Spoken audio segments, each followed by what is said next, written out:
All right. This Commissioner Rand's all right now. Go for it. You went to buy us all lunch.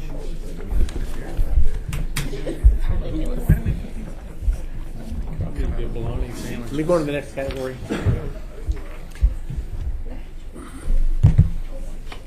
I'm sorry. Where he went? Take it away, Rusty. You want to continue without him, or you want to wait, sir? Oh, I didn't notice. Yeah, I think we're waiting for. I think we're waiting for the other commissioners. That's fair.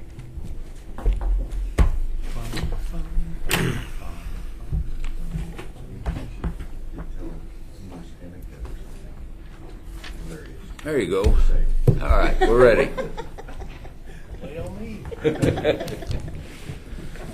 All right, we are to the 8th Division of the Public Safety Department.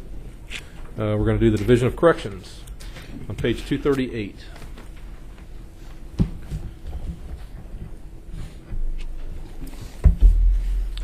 So the mission of the Division of Corrections is to provide a continuum of evidence-based correctional services in our community, which promotes public safety and accountability while supporting positive behavioral change in an effort to reduce recidivism. Within the Division of Corrections, we have the Adult and Juvenile Services and Facilities. We provide effective correctional intervention, supervision, and services to clients. Approximately 10,000 adult and juvenile clients receive programming services annually. And the DOC has 14 programs. Drug Court is one of the programs. Supervision of felony clients who have violated probation as a result of their dependence on drugs and/or alcohol. Clients served in 17 was 186. The average daily population was 96, and the cost per day was $22.71. Clients charged with a new crime within 12 months was at 9% for Drug Court. Pretrial Services, second program. It diverts inmates from the adult detention facility to their homes under supervision of their assigned intensive supervision officer. It's a less costly alternative to incarceration.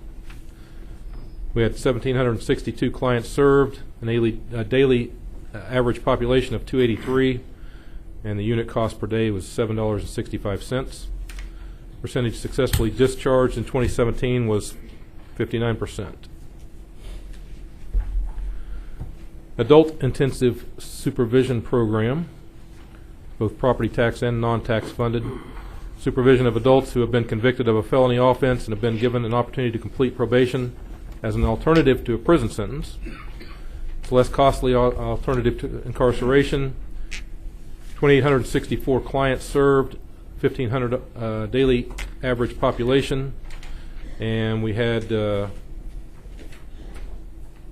percent of employed offenders in 2017 was 80%.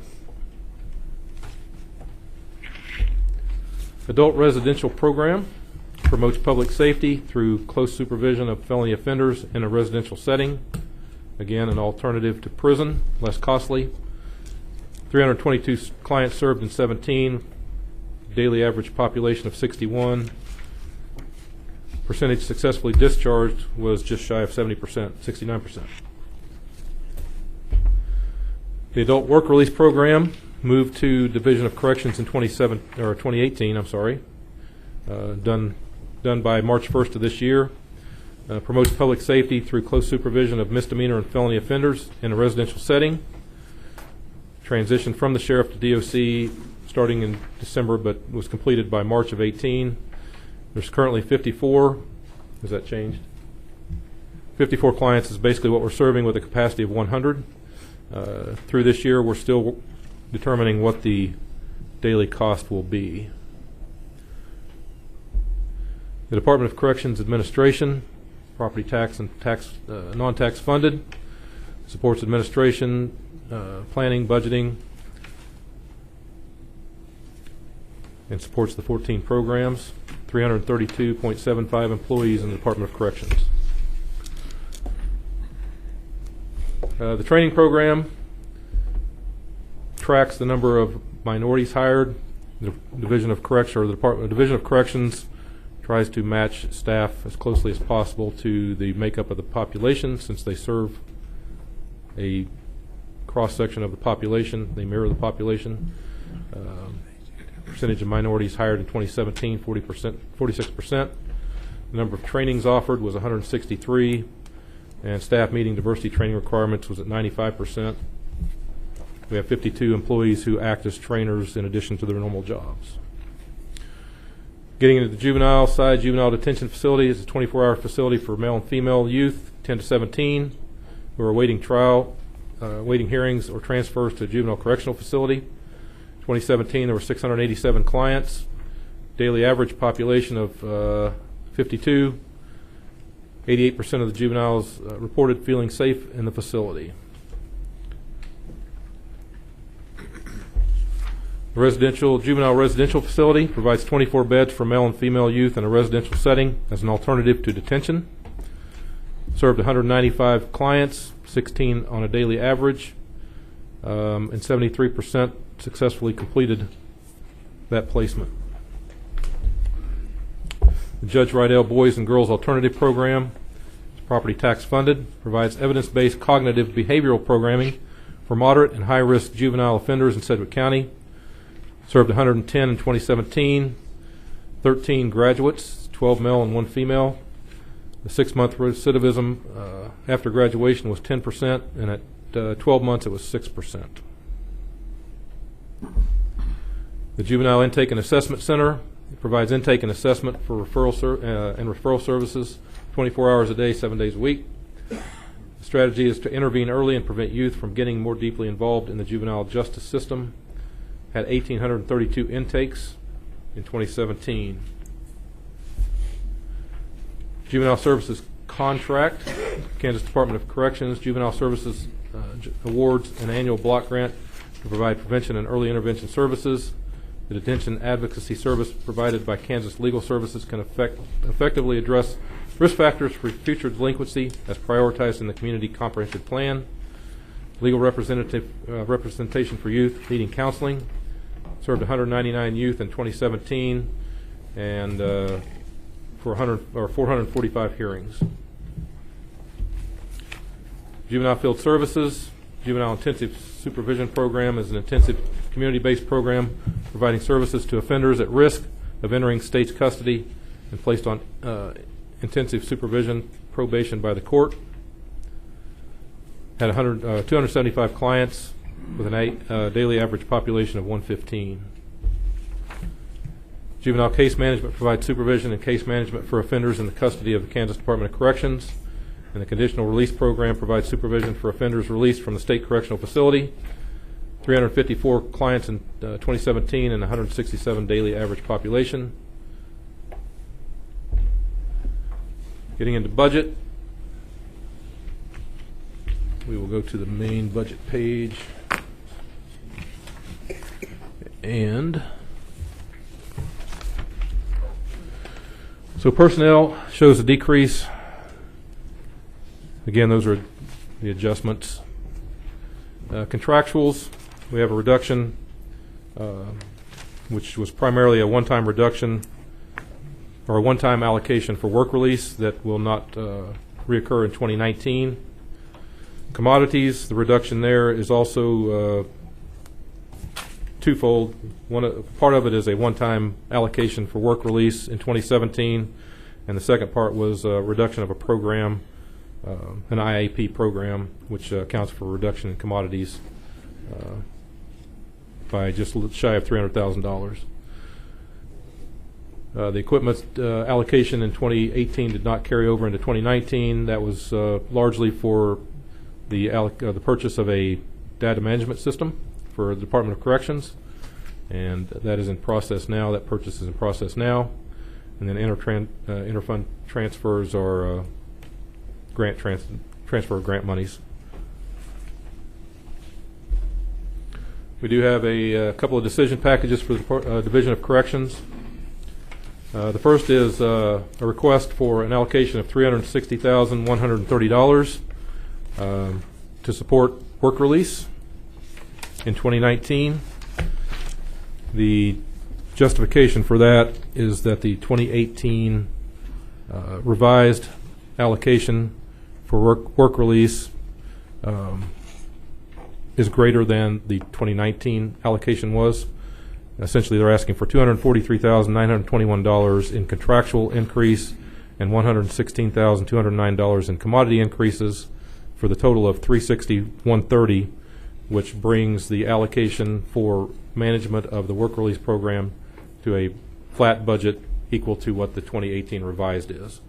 Since we don't have a good feel for what the total cost is going to be until we get through 2018, the Division of Corrections is simply asking that we fund work release in 2019 at the same level that we funded in 2018, and that way we don't end up short in 2019 if we find that the funding for 18 was appropriate. If that makes sense. That makes sense? Okay. And that is on page 248, I think, would provide better illustration of that if my verbiage was confusing.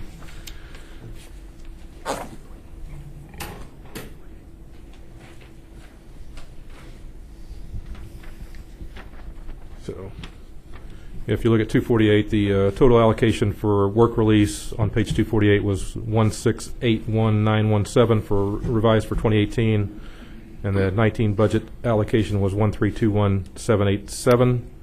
So they're simply asking for that other $360,130 to make it balanced with the 2018 allocation, assuming that the 2018 allocation is what we will need to run that annually. So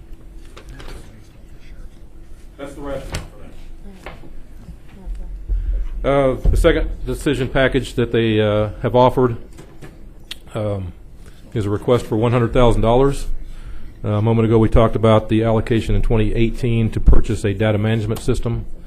The request for $100,000 in 2019 is to complete the implementation of that data management system. And then going into 2020, with that data management system in place in 2019, going into 2020, there will begin to be an annual relicensing and maintenance fee on that database system that we will ask for in the 2020 budget. But going into 2019, we're asking for $100,000 simply to support the final implementation of that product in 2019, and then we will determine we know what the ongoing cost will be to relicense and maintain that system going into 2020 and years beyond. It will be greater than that $100,000, but we'll ask for that at that time. So the total ask for decision packages was $460,130 with $360,130 that going to support work release and commodities and contractuals, and the other for implementation of the database.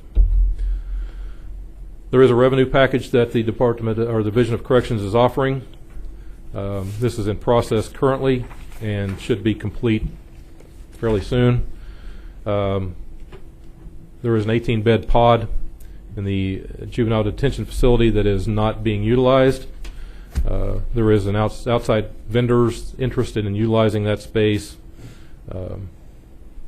for secure care for youth, and we are in the process of working on contract with those vendors to determine who's going to get that contract to utilize those unused beds for the secure care of youth who are not subject to detention.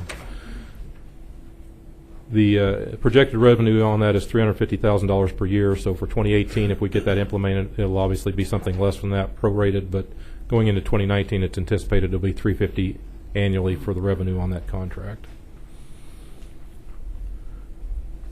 And that's what we have for Division of Corrections.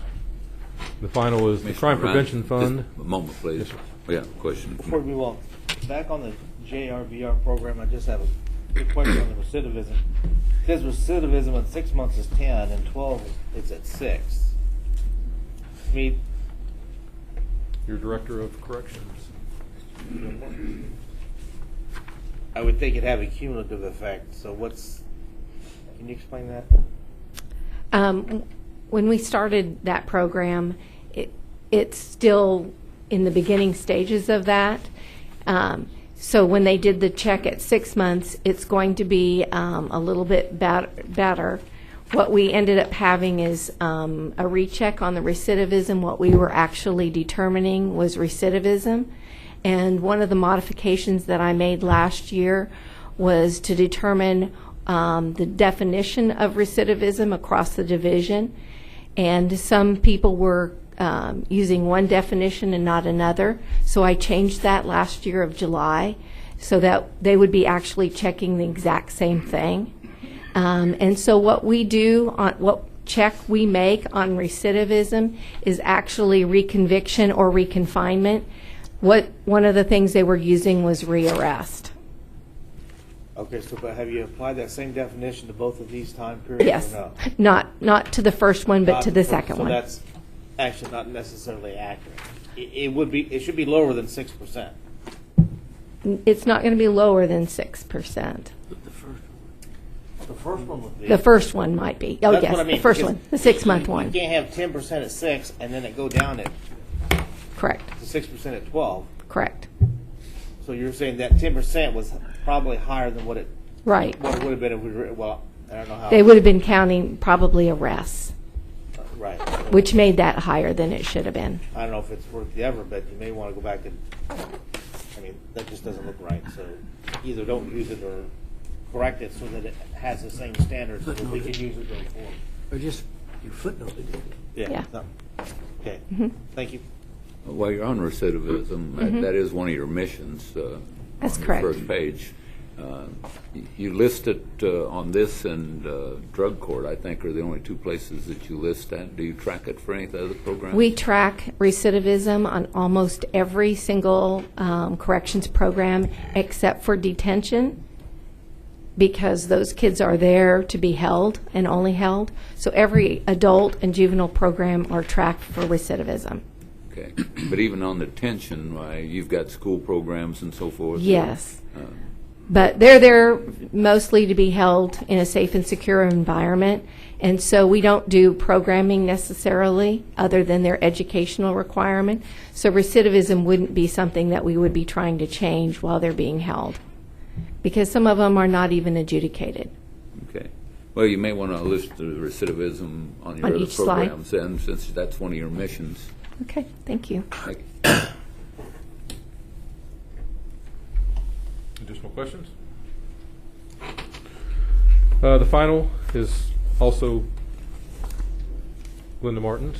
Crime Prevention Fund was transferred to the Division of Corrections in 2018 and is being managed by the Division of Corrections. Currently, research utilizes current research to target programs that can demonstrate the greatest crime prevention impact. And as it states, it moved from ComCare to DOC on January 1st of 18. Fiscal year, there's 7 programs receiving funding. McAdams Academy, Learning the Ropes from Higher Ground, Teen Intervention Program from Episcopal Social Services, Functional Family Therapy, Ember Hope Inc., Curtis and Hamilton Middle School Delinquency Programs, which is the PANDO initiative, Wichita Detention Advocacy Program through Kansas Legal Services, and Paths for Kids Mental Health Association. Serves 1,643 youth, which was an increase of 12.2% from 2016. And in 2017, it achieved a 79.7% success rate. The annual program evaluation is completed by Dr. Dolores Craig Moreland, Wichita State. She came and spoke to you in a workshop, I believe, or maybe it was a commission meeting. She monitors the rates of success, works with the Department of Corrections staff to ensure that these programs are being effective, and works with the programs to make sure they understand what their objectives are and that they're employing best practices to achieve those. The Crime Prevention Fund is flat, no reductions, no increases. The only difference is in 2019 did not cut out any commodities. If there are any minor expenses associated with that, the Division of Corrections will simply absorb those into their normal operations. Questions on the fund? Questions from the commissioners? I have a couple overall on the First of all, on your decision package number 1 of Department of Corrections, the $360,000, the program moved from the Sheriff's Department over to Department of Corrections. Did any funding come with that, or is the Sheriff's Department budget decreased by that amount, or how did all that work out? There was funding transferred to support personnel. The initial implementation this year, there was not funding for commodities and contractuals, so that was taken from public safety contingency and moved into the DOC budget to cover that. And then going into 2019, the personnel funding still exists that was placed there from, I believe, from the sheriff, a reduction from sheriff. Go ahead. Yes. We also added $300,000 split between contractuals and commodities. And in the sheriff's out-of-county budget, you can see that there's a $1.5 million reduction. And so that covered the personnel and then those contractuals and commodities costs. Okay, good. Question on decision package number 2. Can this be part of our new records management system, or are we developing something completely new for Department of Corrections? We've got a jail management system as part of the records management system. Why wouldn't that fall under this overall thing instead of having a separate package for this? She initiated the research and the action on this in 2017, kind of ahead of the conversation about the bigger RMS CAD consolidation or integration. They are deep in the RFP, and we can look at the products that we're reviewing now with the sheriff to see if they would have a module before we pull the final trigger on a purchase for their data management system. But it is different than a jail management system because they're tracking different types of data that the jail does not collect. So we'll look at that before we make the final. Okay. Well, Is that set to go to? since we're doing a records Just a management moment. system, Where we at on Yeah, good board? they've just finished the RFP, and they're working right now to select the group that's the vendor that's going to take this. So we have a moment we can pause and just examine the products that we're reviewing through the CAD RMS product. If we can look and see if there's anything there that has a module that would work that's different than what we're looking at through the RFP for corrections right now. a lot of the advantages to having this record management system is to put information in there once and everybody has access to it. Yeah, the integration of data. And Consistent if you're data. going to have to develop a separate system, and you've got to now start re-entering all this information, and you don't and it doesn't go into this big system. When they go back into the system again for something else, well, we lose all that. So I guess I'd be confused of why we wouldn't make sure that it fits part of our records management system. And what I would like to say is the system, the database system that we currently use in the Division of Corrections was created out of Access, which DIO or does no longer supports. And so we're sort of band-aiding it along, having to pay one of our contractors, High Touch, a lot of money to just fix little things. So our urgency to fix this is pretty serious, because if it goes down, it's gone. And so we've been going through, we went through the RFI last year, and we went through the RFP earlier this year, and we were just now getting to a point where we could purchase that package. But we have been in contact, we are in communications with the IT people to make sure that what we might get could collaborate with the jail, but they're not in that. They're not ready to pull the trigger at all in their process. So I think they're probably a couple years out. When I bring my manager's budget to you, it may not be in it, but we will look at it. Okay. It's an apples and oranges in terms of what a jail management system is and what this is. But we'll look at the systems because we do have about 10 that they gave us, and see if something like this would fit into it, or a module can be produced to put into whatever one we select at the end. But we'll look at it. I appreciate it. One last question from me, and we got some other folks who want to talk. But On your crime prevention budget, I mentioned this last time we talked about it some time back. Every single one of these appear to me to be in the city of Wichita. And I still have concerns. We are Sedgwick County, and we have Derby, Hayesville, Goddard, Mays, Valley Center. They've got the same problems that they've got in Wichita, maybe on a smaller scale, but they do have the same problems that are in the city of Wichita. I don't understand why every single program we have is in the city of Wichita and we don't have anything for Sedgwick County, because we are Sedgwick County. Right. We just took over the from ComCare, the crime prevention dollars, and those go through a 3-year process, and that process to reevaluate those programs and determine different programs are coming up in this following year. So that's a time that we're going to look at them.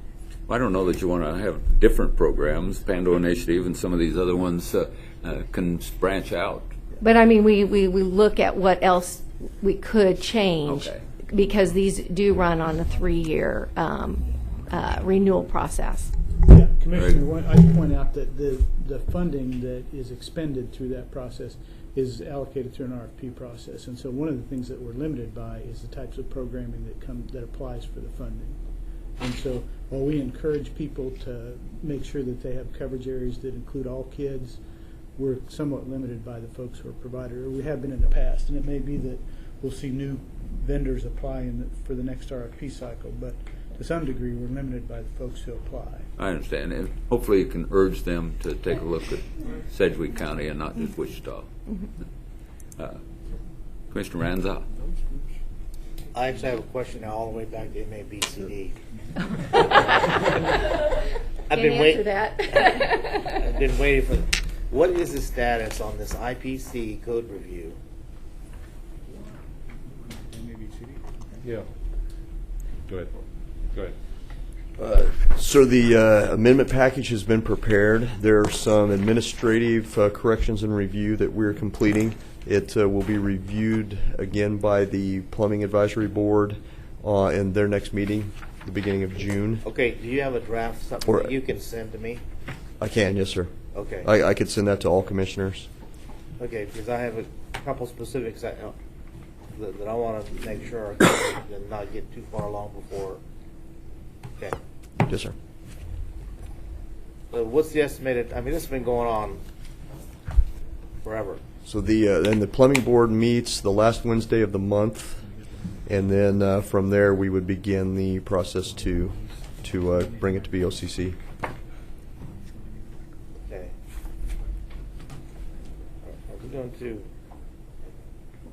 Are we going to continue the current model?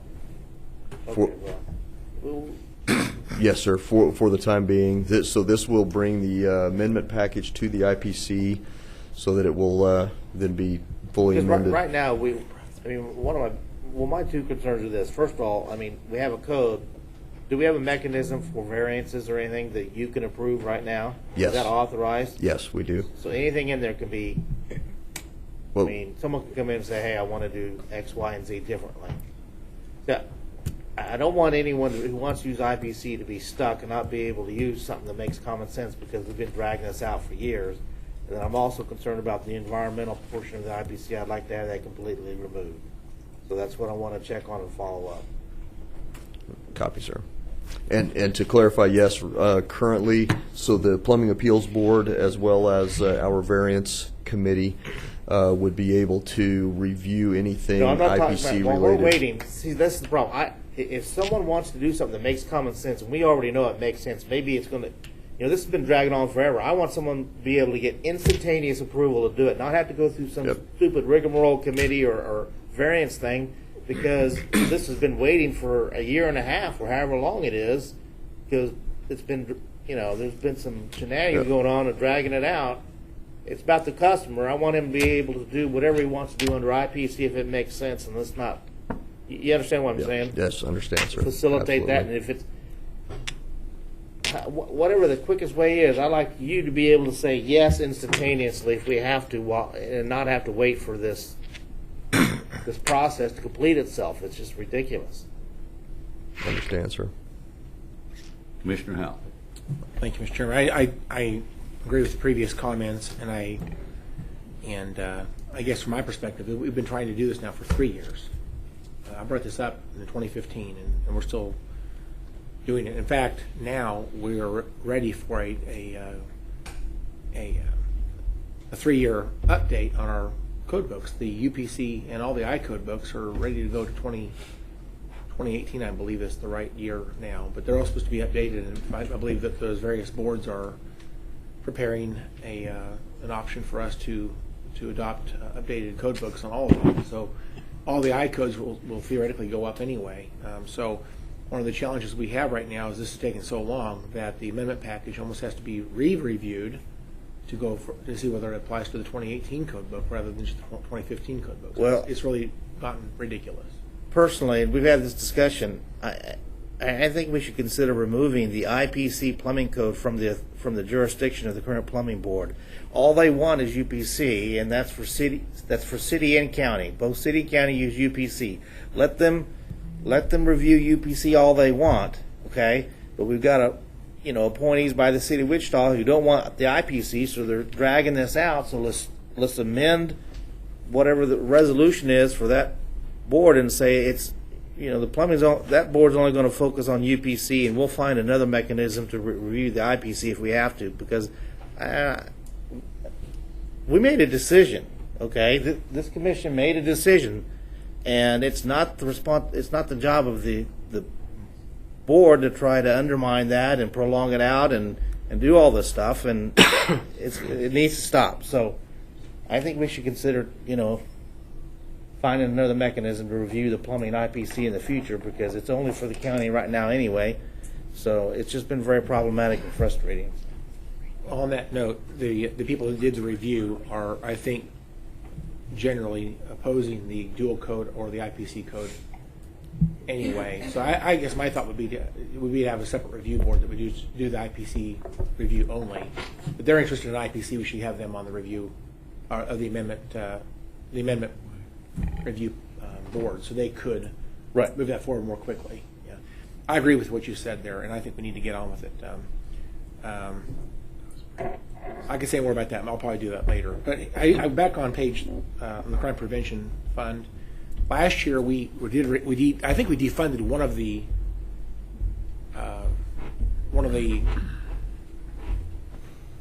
programs. Can you remind me what that was? Did we not defund one that was a city? It was City Works. City Works. I think the reason we did that was I think we were looking at performance measures that they didn't have the performance measures weren't as good, or they had some problems with that. Right? Are we going to see performance measures of these programs again this year? Yes. Is that still coming to us later? Yes. Okay. Is there any consequences from that decision last year that we should know about? No.